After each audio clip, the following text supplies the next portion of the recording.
तुझे देखा तो ये जाना सनम. ആസനമല്ല ഇന്ന് വെട്ടി പൊളിക്കും. മല്ലു വരുന്നുണ്ട്, കൂടെ ആ തള്ളയും പിള്ളേരും ഉണ്ട്. ആരെങ്കിലും എന്തെങ്കിലും കണ്ണന്തിരി ഒപ്പിച്ചു വെച്ചിട്ടുണ്ടെങ്കിൽ ഉടനെ ഇവിടുന്ന് സ്ഥലം വിട്ടോ, ഇല്ലെങ്കിൽ അവരുടെ മുമ്പ് വെച്ച് അവൻ നിങ്ങളെ തല്ലി കൊല്ലും. സത്യമായിട്ട് തന്നെ അന്വേഷിച്ചുള്ള വരവ് തന്നെയാ. വരവ് കണ്ടറിയാം. നീ ഇത് പേടിച്ചെല്ലാം പറഞ്ഞിട്ടുണ്ടാവും. ഈശ്വര, ഞാൻ ഇനി എവിടെ പോയി വിളിക്കും? എന്റെ നെഞ്ചത്താണ് അവർ വിളിക്കുന്നത്. ഇവിടെ പറ്റുമോ? ഇവിടെ പറ്റില്ല.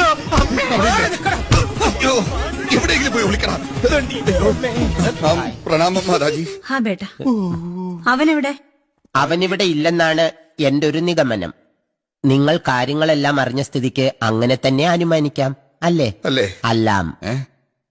അവനെ വിളിക്കേ. ആ ഡാ, അമ്മ വിളിക്കണോ? നീ ഒളിച്ചിരിക്കാണോടാ? എടാ, നിന്നെ കാണാൻ എല്ലാരും ഉണ്ടടാ, ഇറങ്ങി വായോ. വരൂ, വാ. ഒന്നുമില്ല, വാ. അമ്മ വിളിക്കണം, വരൂ.